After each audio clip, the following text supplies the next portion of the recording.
बाहर बारिश हो रही होती है और काजल अपनी भाभी का गृह प्रवेश करवाने के लिए आरती की थाल सजा रही होती है। तो वहीं जब शांति चावल से भरा कलश दरवाजे पर रखती है तो सपना गाड़ी से उतरती है और उसका ड्राइवर छाता लिए उसके पीछे पीछे चल रहा होता है। ये सब देख दरवाजे पर खड़ी दादी सास आशा मुंह बनाते हुए बोलती है, इस गरीब घर में अमीर घर की लड़की लेकर आए हैं, टिक भी नहीं पाएगी। ये 10 नखरे होंगे इसके। माँ जी और कर भी क्या सकते थे, दोनों एक दूसरे को पसंद करते थे। अब शांति अपने बेटे बहू का गृह प्रवेश करवाती है और बहू को उसके कमरे तक ले जाती है। कुछ ही देर में पूरा परिवार बाहर अपने कमरे में जमीन पर बिस्तर लगाकर सो जाता है और अमित खाट पर बिस्तर लगाकर सपना से कहता है, सपना तुम इस खाट पर सो जाओ, खाट बहुत छोटी है, 2 जने नहीं सो सकते, इसलिए मैं जमीन पर सो जाऊंगा। अमित के बोलने पर सपना चुपचाप खाट पर लेट जाती है और उसे खाट पर नींद नहीं आती और उसे अपने मायके के मुलायम मखमली बिस्तर की याद आती है। तूने अपने पापा से जिद करी थी ना, देख आज वो ही तेरे लिए नया गद्दा लेकर आ गए हैं और ये बहुत मुलायम और मखमली है। इस पर सोने से तेरे शरीर में दर्द नहीं होगा, इस पर लेट कर देख। हाँ माँ, ये गद्दा परफेक्ट है, आज तुम्हें आराम से सोऊंगी। अपने मायके के दिन याद करके सपना सोने की कोशिश करती है, पर आधी रात को सपना के कमरे की छत टपकने लगती है और बारिश की कुछ बूंदें उसके ऊपर आती हैं, जिस वजह से उसकी आंखें खुल जाती हैं। अमित उठो, देखो मेरे ऊपर पानी की छींटें आ रही हैं। बाहर बारिश हो रही है, शायद इसी वजह से छत में सीलन आ रही है। सपना, हमारा घर बहुत पुराना है ना, इसलिए छत टपक रही है, पर तुम मेरी तरफ अपनी खाट करके सो जाओ, इधर बारिश का पानी नहीं आएगा। सपना आराम से सो सके इसलिए अमित उसकी खाट अपने बिस्तर के पास लगा लेता है। अब सपना आराम से सोती है और अगली सुबह शांति सपना के कमरे में आती है, जहां वो बैठकर मेकअप कर रही थी। बहू, हमारे घर का रिवाज है, जब तक बहू के हाथ की मेहंदी नहीं छूट जाती हम उससे घर के काम नहीं करवाते, इसलिए कल तुम अपनी पगफेरे की रस्म पूरी करके आ जाओ, फिर करना अपनी पहली रसोई। वैसे भी हमारे घर में गैस सिलेंडर नहीं है, क्या पता इन 2 दिन में मैं तुम्हारे लिए गैस सिलेंडर भी ले आऊं। पीछे से आशा आती है, बहू हमारे घर में तो ऐसी कोई रस्म नहीं रही, और रही पहली रसोई की बात, तो हमारे घर में जो मिट्टी का चूल्हा है बाहर आंगन में, बहू उसी पर अपनी पहली रसोई करेगी। आशा की बातें सुनकर सपना को काफी बुरा लगता है। अगले दिन सपना अमित के साथ अपने मायके जाती है, जहां उसकी माँ अपने कमरे में बैठाकर उसके ससुराल के बारे में पूछती है। मेरी बेटी कितने नाजों से पली बढ़ी और ऐसे गरीब घर में शादी कर ली। तेरे वो गरीब ससुराल वाले तुझे परेशान तो नहीं करते? तुझे किसी चीज की कमी तो नहीं है ना? अगर है तो हमें बता। नहीं ना, वहाँ तो सब कुछ बहुत अच्छा है और वहाँ सब मुझे बहुत प्यार करते हैं। मैं अमीर घर से हूँ ना, तो सब मेरा ख्याल भी बहुत रखते हैं। आपको पता है मेरे ससुराल में सब जमीन पर सोते हैं, पर उन्होंने मेरे लिए गद्दा मंगवाया।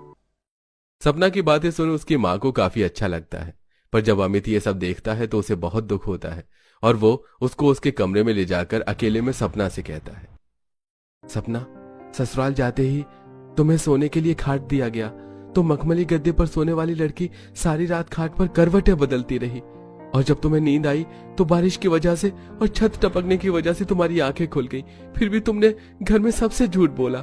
अब जो है जैसा है वही मेरा ससुराल है, मैं अपने ससुराल की बुराई नहीं कर सकती, और वैसे भी वहाँ सब मुझे बहुत प्यार करते हैं। और रही दादी सास की बात, तो एक दिन में उनका भी दिल मैं जीत लूंगी और उन्हें साबित करके दिखा दूंगी कि मैं उनके घर में एडजस्ट हो सकती हूँ। कुछ ही देर में सपना अपने पति के साथ पग फेरे की रस्म करके अपने ससुराल जाती है, जहां कुछ दिनों बाद उसकी पहली रसोई होती है और काजल अपनी भाभी को आंगन में ले आती है, जहां जमीन पर मिट्टी का चूल्हा बना होता है और सिर के ऊपर तिरपाल लगा होता है और खाना बनाने का सारा सामान और सूखी लकड़ियां दीवार के एक साइड लगी होती हैं। भाभी, यही आंगन में मिट्टी का चूल्हा ही हमारी रसोई है। मैं आपकी मदद नहीं कर पाऊंगी वरना दादी बहुत नाराज होंगी। अब आपको अकेले अपनी पहली रसोई करनी होगी। कोई बात नहीं काजल, मैं सब संभाल लूंगी। अब काजल वहां से चली जाती है और सपना सूखी लकड़ियां लेकर जैसे ही चूल्हा जलाने के लिए बैठती है, तेज आंधी तूफान चलने लगता है, जिस वजह से वो बार बार चूल्हा जलाती है और चूल्हा बुझ जाता है। तभी वहां शांति आती है। बहू, खुले में मिट्टी के चूल्हे पर खाना बनाने में कई परेशानियां होती हैं। तुम एक काम करो, इस कपड़े को इन डंडियों के बीच बांधो, फिर आंधी तूफान से चूल्हा नहीं बुझेगा। शांति के कहने पर सपना ऐसे ही करती है और खराब कपड़े से आसपास के हिस्से को कवर कर लेती है, जिससे आंधी तूफान की हवा कम आती है और सपना चूल्हा जलाती है। पहली बार सपना चूल्हे पर खाना बना रही होती है और आग तेज होने की वजह से जब वो सब्जी बना रही होती है तो उसके हाथ जल जाते हैं। कितना दर्द हो रहा है, क्या करूं, इस आग को कम कैसे करूं। भाभी आप ठीक तो हैं? आग तो बहुत तेज है, इसमें 2 लकड़ियां निकाल कर इन्हें पानी में डाल दो। काजल के कहने पर सपना चूल्हे से 2 जलती हुई लकड़ियां निकाल कर पानी में डाल देती है और एक बार फिर खाना बनाने लगती है। उसका खाना बन जाता है और वो आसपास लगाई कपड़े हटा देती है, पर तभी हल्की हल्की बूंदें आने लगती हैं।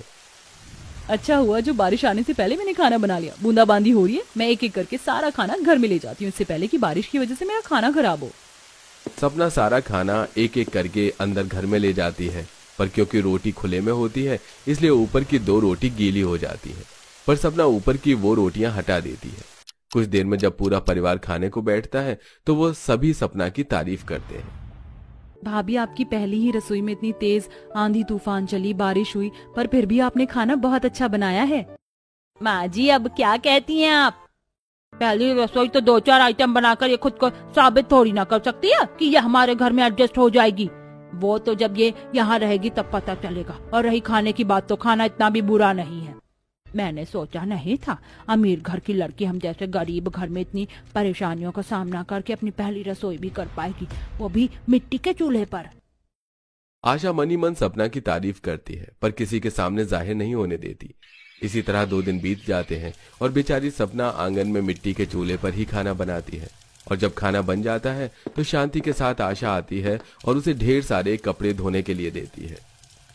खाना तो तुमने बना लिया, अब कपड़े धोकर दिखाओ, वो भी हाथों से। हमारे यहाँ वॉशिंग मशीन तो नहीं है। कोई बात नहीं दादी सासू माँ, मैं धो लूंगी। मुझे कपड़े धोने नहीं आते, कैसे करूंगी मैं? इतना कहकर सपना कपड़े उठाती है और नलके पर लेकर जाती है। पसीना धूप से परेशान वो नलका चलाती है और फिर हाथों से रगड़ कर कपड़े धोती है। और ये सब आशा छुप कर देखती है। जैसे जैसे कपड़े धोकर सुखाकर वो अंदर जाती है, फिर तेज हवा चलती है और कपड़े गंदे हो जाते हैं। अब सपना बेचारी उन्हें फिर धोती है। जहां सपना परेशान थी वहीं आशा उसकी लगन देखकर खुश थी और आखिरकार उसके कपड़े सूख जाते हैं। इसी तरह कुछ दिन बीत जाते हैं और अब रसोई के साथ साथ सपना को घर की बाकी जिम्मेदारियां भी दी जाती हैं। सास उसे 1000 रुपए पकड़ाती है और खाट पर बैठी दादी सास उसे 1000 रुपए में ही महीने भर का राशन लाने को कहती है। तो सपना 1000 रुपए और थैला लेकर राशन की दुकान पर जाती है और 1000 रुपए में महीने भर का राशन लाती है। देखिए दादी सासू माँ, मैं सारा राशन ले आई और ये 50 रुपए भी बच गए। मैं सस्ता और अच्छा सामान लाई हूँ, देख लीजिए। इतना कहकर सपना कमरे में चली जाती है और दोनों सास मिलकर सामान देखती हैं। जहां शांति खुश होती है वहीं दादी सास हैरान हो जाती है।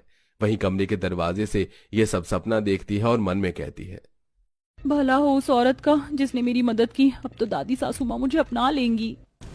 बारिश में मिट्टी के चूल्हे पर पहली रसोई, फिर ढेर सारे कपड़े धोकर और 1000 रुपए में राशन लाकर सपना ने दादी सास को थोड़ा बहुत तो इम्प्रेस कर लिया था। पर अभी तक उन्होंने सपना को अपनाया नहीं था, इसलिए वो कोशिश करती रहती है और बारिश से लड़कर मिट्टी के चूल्हे पर खाना बनाती रहती। पर आज जब सपना खाना बनाने के लिए जाती है तो बहुत तेज बारिश होने लगती है और बारिश से बचने के लिए सपना अमित से कुछ बड़ी पन्नी मंगवा कर तिरपाल के नीचे एक टेंट बनाती है जिससे पानी अंदर नहीं आता। कर लिया मैंने बारिश से बचकर खाना बनाने का जुगाड़। अब मैं आंगन में लगे इस टेंट में आराम से खाना बना सकती हूँ, पर सामान रखने की कोई जगह नहीं। सारा सामान जमीन पर होता है और बारिश की वजह से जमीन पर पानी जम जाता है। जमीन पर जमा पानी देख सपना खड़े होकर आसपास देखती है और उसकी नजर 2 खराब लोहे की टेबल पर पड़ती है जो उसके एक पड़ोसन के घर के बाहर होती है। अमित जी, आप उन आंटी से उनके वो खराब टेबल मांग लीजिए ना, मेरे बहुत काम आएंगे। पर आखिर वो खराब टेबल तुम्हारे किस काम का? पर कोई बात नहीं, मैं अभी मांग कर लाता हूँ। अमित बारिश में भीगता हुआ बाहर जाता है और पड़ोसन से उसका खराब टेबल लेकर आता है। जहां सपना उस खराब टेबल को अपने टेंट के अंदर ले जाती है, उसको मिट्टी से लीपती है और फिर उसे सुखाकर उसके ऊपर चूल्हा रखती है और फिर पानी साफ कर आराम से खड़ी होकर खाना बनाती है और बना हुआ खाना दूसरी टेबल के ऊपर रखती है। जिसके बाद वो अच्छे से अपने टेंट किचन को सजाती है ताकि वो बारिश की वजह से खराब ना हो। कुछ देर में जब पूरा परिवार खाने को बैठता है तो अमित सपना की तारीफ करते हुए कहता है, सपना, जैसे तुम मेरे घर में इतनी परेशानी का सामना कर रही हो, वैसे ही कुछ परेशानियों का सामना करके मैंने भी एक अच्छी नौकरी तलाश ली है। अब एक एक करके घर में वो सारी चीज आएंगी जिसकी तुम्हें जरूरत है। तेरी बीवी ने ऐसा भी कौन सा तीर मार दिया जो तू उसकी इतनी तरफदारी कर रहा है? माँ जी, ये तो आंगन में जाने के बाद ही आपको पता चलेगा। शांति के कहने पर आशा आंगन में जाती है, जहां वो टेंट की बनी एक छोटी सी रसोई देखती है। शांति जब रसोई में जाती है तो वो देखती है कि सपना ने सब कुछ काफी अच्छे से अरेंज कर रखा है। ये देख आशा का दिल पिघल जाता है और वो सपना को गले लगाकर उससे कहती है, बहू, मैंने तुझे घर के हर काम में परखा और तूने साबित कर दिया। एक अच्छी बहू अमीर घर से आया गरीब घर से, वो घर को अच्छे से संभालना जानती है। इस तरह सपना आशा का दिल जीत लेती है, जिसके बाद एक पक्की रसोई बनवाई जाती है और इस तरह एक एक करके घर में गैस, चूल्हा, बेड, गद्दा जैसी जरूरत की चीज आने लगती हैं। इसकी जरूरत सपना को होती है। अमीर रवि अपने परिवार के साथ घर के बाहर खड़े होकर बारिश से घर को बचाने के लिए पन्नी से घर कवर करवा रहा होता है, तो वहीं गरीब अंजलि किसी काम की वजह से घर से बाहर आती है, जिसे देख आरती उससे कहती है, बहुत जल्द बारिश का महीना शुरू हो जाएगा। हमने तो अपने घर को कवर करवा दिया, तुम भी अपने घर की मरम्मत करवा लो, वरना पिछली बार की तरह परेशान हो जाओगे। ठीक है। इतना बोल अंजलि घर में चली जाती है। अमीर परिवार एक बार फिर अपने काम में बिजी हो जाते हैं। देखते ही देखते पूरा दिन बीत जाता है और विनीत जब रात को सब्जियां बेचकर घर आता है तो अंजलि विनीत से कहती है, विनोद, देखो ना, हमारी पड़ोसन ने अपने घर में पन्नी लगवा ली है ताकि बारिश से उसके घर में सीलन ना आए और उनके घर की सफेदी खराब ना हो। हम भी इस बार अपने छत की मरम्मत करवा लेते हैं, वरना पिछली बार की तरह परेशानी होगी। बच्चों के साथ बेड पर बैठी सुमित्रा कहती है, हाँ बेटा, एक बार छत की मरम्मत करवा लेंगे तो कुछ सालों का छुटकारा मिल जाएगा। कोशिश कर रहा हूँ, बहुत जल्द छत की मरम्मत करवा लूंगा। अमीर के पास इतना पैसा है कि वो बरसात आने से पहले ही बरसात से बचने की सारी तैयारी कर लेता है, पर गरीब इतना गरीब होता है कि सोचते सोचते बरसात का मौसम आ जाता है और वो कुछ नहीं कर पाते। फिर एक दिन अमीर परिवार जब घर में टीवी देख रहा होता है तो अचानक से बारिश शुरू हो जाती है और राजू भाग के खिड़की से बारिश को देखने लगता है। पापा देखो ना, बाहर कितनी अच्छी बारिश हो रही, मुझे भी बारिश में नहाना है। आरती, देखो ना, बच्चे नहाने की कितनी जिद कर रहे हैं। मैं उन्हें छत पर ले जाता हूँ, जब तक तुम बारिश में गर्मा गर्म पकौड़े बना लो। इतना बोलकर रवि अपने बच्चों के साथ छत पर बारिश में नहाने जाता है और खूब एंजॉय करता है। तो वहीं रसोई में खड़ी होकर आरती खिड़की से बारिश का मजा लिए उनके लिए पकौड़े बनाती है। पर अचानक बारिश होने की वजह से विनीत घर के बाहर, जो कि सब्जी ठीक कर रहा होता है, वो अपनी सब्जियां समेटने लगता है। तो वहीं अंदर खाना बना रही अंजलि के खाने में बारिश का पानी जाता है, जो कि छत से टपक रहा होता है।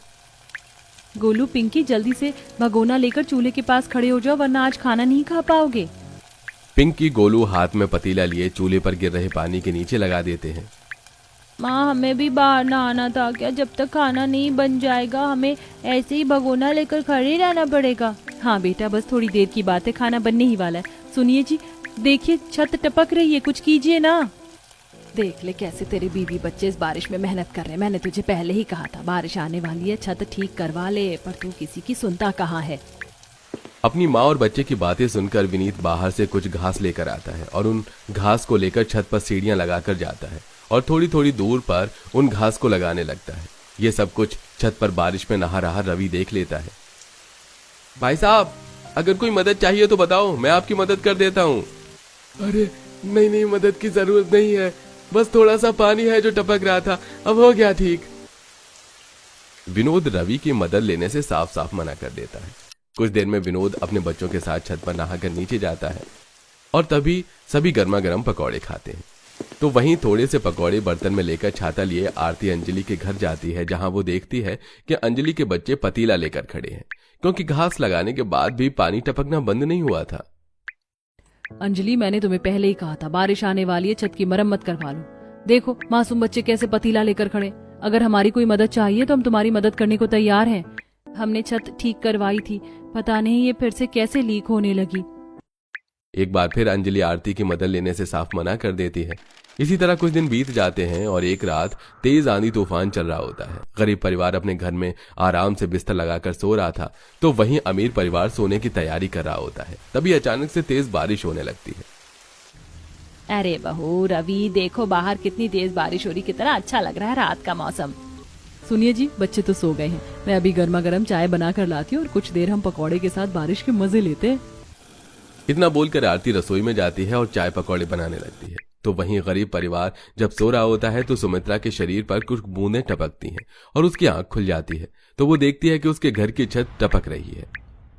विनीत, अंजलि बहू, ये देखो, अब हमारे घर की छत फिर से टपक रही है। माँ, इतनी जल्दी सुबह हो गई क्या जो तुम हम पर पानी डालकर हमें उठा रही हो? नहीं बच्चों, मैंने तुम पर पानी नहीं डाला, बल्कि हमारी कच्ची छत टूट गई है और अब पूरा छत टपक रहा है। बेटा, अब तो तुझे कुछ करना ही पड़ेगा। छत टपकने की वजह से पूरा परिवार सारी रात सो नहीं पाता और वो लोग जगह जगह बाल्टी और पतीला लगाकर बैठकर रात गुजारते हैं। बच्चे जैसे तैसे बेड पर सिकुड़ कर लेट जाते हैं, तो वहीं अमीर परिवार सारी रात बालकनी के पास बैठकर बारिश एंजॉय करते हैं। इस तरह कुछ दिन बीत जाते हैं। क्योंकि बारिश का मौसम था, इसलिए किसी भी वक्त बारिश हो जाती, जिस वजह से रोड्स पर पानी जमा रहने लगता है। ऐसे ही एक दिन, माँ, मैं सब्जी लेकर जा रहा हूँ बेचने बाजार में पानी भरा है, इसलिए बाजार नहीं लग रहा, अब फेरी ही करनी पड़ेगी। आप ये पन्नी ले लीजिए, बारिश होगी तो सब्जियों को ढक देना, वरना नुकसान हो जाएगा। विनीत पन्नी लेकर फेरी करने के लिए चला जाता है। देखते ही देखते शाम हो जाती है और जब वो शाम को घर आने लगता है तो अचानक से बारिश होने लगती है, जिस वजह से विनीत सब्जियों पर पन्नी डालकर एक साइड में सब्जी का ठेला लेकर खड़ा हो जाता है और खुद के सिर पर भी पन्नी लगा लेता है। तभी पास से बारिश में गुजर रही रवि की कार उसके पास रुकती है। वो विनीत को बारिश में खड़ा देख उससे कहता है, विनीत, बहुत तेज बारिश हो रही है, तुम मेरा छाता ले लो या फिर मेरे साथ घर चलो। नहीं, मैं ठीक हूँ, और वैसे भी मुझे सब्जी लेकर घर जाना है। अगर आपके साथ गया तो सब्जी कौन लेकर आएगा? एक बार फिर विनीत रवि की मदद लेने से मना कर देता है। रवि के पास खुद की गाड़ी थी, इसलिए वो तेज बारिश में भी आराम से घर पहुंचता है। तो वहीं कुछ देर विनीत बारिश रुकने का इंतजार करता है। जैसे ही बारिश रुकती है, वो रोड पर भरे पानी में अपना सब्जी का ठेला लेकर घर आता है। समय गुजरता है और एक दिन वो बड़ी सी पन्नी लेकर घर जाता है। क्योंकि उस दिन बारिश नहीं हो रही थी, तो वो अपनी बीवी के साथ मिलकर अपनी छत पर पन्नी लगाता है। अब हमारे घर की छत से पानी नहीं टपकेगा? हाँ बेटा, और अब जब बारिश होगी तो हम भी आराम से सो सकेंगे और खाना खा सकेंगे। ये देख विनीत का परिवार काफी खुश होता है, पर उनकी खुशी ज्यादा दिन नहीं टिकती और एक बार फिर तेज आंधी तूफान चलती है और उनकी पन्नी फट जाती है। आधी फटी हुई पन्नी का हिस्सा आंधी तूफान में उड़ जाता है। तो वहीं कुछ ही देर में बारिश शुरू हो जाती है। खिड़की पर खड़ी राधा कहती है, पापा देखो ना, बाहर कितनी अच्छी बारिश हो रही है। आज कुछ बाहर से खाना मंगवा कर खाएं क्या? हाँ रवि, आज कुछ बाहर से मंगवा लेते हैं। बेचारी बहू इस बारिश के मजे नहीं ले पाती, वो बेचारी खाना बनाने में ही लगी रह जाती है। आज बहू भी हमारे साथ बैठकर खाना एंजॉय कर लेगी। अपने माँ और बच्चों के कहने पर रवि आज खाना बाहर से ऑर्डर करता है। तो वहीं तेज बारिश होने की वजह से न सिर्फ घर में सीलन और छत टपकती है, बल्कि आज विनीत के घर में रोड का पानी भी आने लगता है। अब हम क्या करें? इस बारिश में कैसे अपने दिन काटें? अरे भैया, तुम तो पूरे गीले हो गए, बारिश रुक जाती तब खाना लेकर जा जाते। सर, सब आप जैसे अच्छे नहीं होते, और अगर मैं बारिश रुकने का इंतजार करूंगा तो अपना घर कैसे चलाऊंगा? डिलीवरी करके ही तो मेरा घर चल पा रहा है। मेरी अगली डिलीवरी भी है, अब जल्दी से खाना ले लीजिए। डिलीवरी बॉय खाना देकर बारिश में भीगते हुए वहां से चला जाता है और तभी रवि की नजर गरीब विनीत के घर पर पड़ती है। उनके घर में पानी जाता देख विनीत अपने पूरे परिवार के साथ हाथ में छाता लिए उनके घर आता है, जहां पूरा परिवार घर से पानी निकाल रहा था। अंजलि, हम पड़ोसी हैं, पता नहीं तुम हमारी मदद क्यों नहीं लेती। बेचारे बच्चे छुट्टी और बारिश का मजा लेने के बदले बारिश के कहर को सह रहे हैं। बच्चों, तुम घर से पानी निकालना बंद करो, हम अभी मोटर लगवाएंगे और मेरे बच्चों के साथ बैठकर तुम लोग खाना खाओ। माँ जी, आप बच्चों को घर ले जाओ। रवि ने जो खाना ऑर्डर किया था वो गरीब बच्चे और अपने बच्चों को बांट देता है। बच्चे दोनों के बैठकर रवि के घर में खाना खाते हैं और बारिश एंजॉय करते हैं। तो वहीं रवि और अंजलि उनसे बात करते हैं। अंजलि, हम पड़ोसी हैं, हम अमीर हैं, इसका मतलब ये नहीं कि बुरे हैं। अच्छा बताओ, अगर कल को मेरे ऊपर कोई मुसीबत आ जाती है तो क्या तुम मुझे मुसीबत में छोड़ दोगी? ये कैसी बात कर रही हो तुम? मैं कुछ भी करके तुम्हारी मदद करती, तो फिर तुम क्यों हमें मदद नहीं करने देती? हम भी तो बस तुम्हारी मदद ही कर रहे हैं। उस दिन अंजलि और उसकी परिवार मदद लेने से मना नहीं कर पाता। कुछ ही देर में रवि उनके घर मोटर लगवाकर बारिश का पानी बाहर करता है और बारिश रुकते ही उनके छत की मरम्मत करवाता है। और इस तरह अमीर गरीब परिवार अपने छत के नीचे बारिश में एंजॉय करते हैं।